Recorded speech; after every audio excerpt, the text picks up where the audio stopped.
বাচ্চা হারুনুর রশিদের জামানায় উনি একজন খাদেম রাখছে। খাদেমকে বলে দিছে প্রতিদিন 1 কেজি দুধ গরম করে আইনা আমাকে দিবা, আমি পান করব। 1 সপ্তাহ যাওয়ার পরে বাদশা দেখে 1 সপ্তাহ আগে দুধের স্বাদ যেমন ছিল এখন নাই, একটু কমে গেছে। বাদশা একজন দারোয়ান নিযুক্ত করলো, ব্যাপারটা কি, দুধের স্বাদ কেন কমে? দারোয়ান খোঁজ খবর নিয়ে দেখে যে এই খাদেমে 3 ফোঁয়া দুধের সাথে 1 ফোঁয়া পানি মিশাই আর সে নিজে 1 ফোঁয়া খেয়ে ফেলাই। খাদেম এই কাজ যে করছে, যাকে বাদশা নিযুক্ত করছে গোয়েন্দা, সে যায় খাদেমকে বলতেছে কামরা যে করছো আমি তো দেখে ফেলাইছি, এখন কিন্তু আমি তোমার ব্যাপারে বাদশার কাছে রিপোর্ট করব।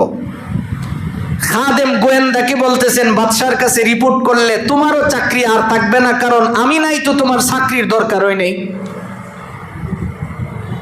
বুঝেন নাই? কারণ আমার লেগেই তো তোমারে রাখছে, না আমি নাই তো তোমার চাকরি নাই। এর চেয়ে ভালো 2 জনে একটা কম্প্রোমাইজ করি, তুমিও 1 ফোঁয়া দুধ খেয়ে নাও, আমিও খেয়ে লাই। করে বলুস কি এটা হলে তো তোর চাকরিও থাকতো না, কোন এটা আমি বুঝবো।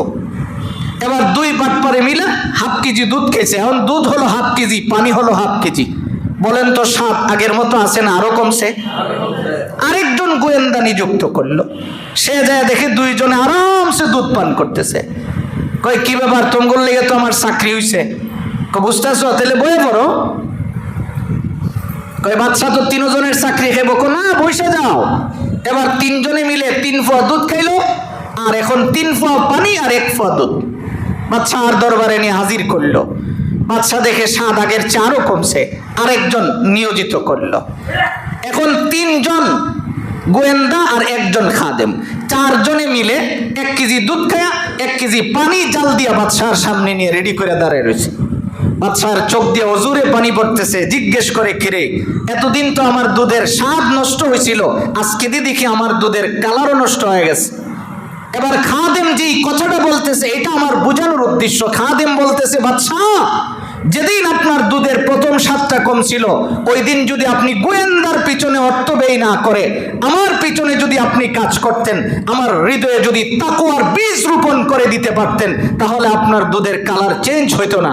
গোটা বাংলাদেশে আপনি যাই কিছু করেন, যদি আপনি তাকওয়া মানুষের ভিতরে না ঢুকে আইন করে, কোনোদিন এই দেশের দুর্নীতি রোধ করা সম্ভব হবে না, কালোবাজারি রোধ করা সম্ভব হবে না, অর্থ পাচার রোধ করা সম্ভব হবে না। যাদের হৃদয়ে আল্লাহর ভয় থাকে তারাই দেশকে ভালোবাসে, আর তারাই মানুষকে ভালোবাসে। মানুষকে যারা ধোঁকা দেয় ওরা জাতির শত্রু। তো শুধু তাই নয়, আল্লাহর রসুল বলছেন যে ওরা কখনো জান্নাতের ঘ্রাণও পাবে না, কারণ মানুষ হলো আল্লাহর সবচেয়ে দামি প্রাণী।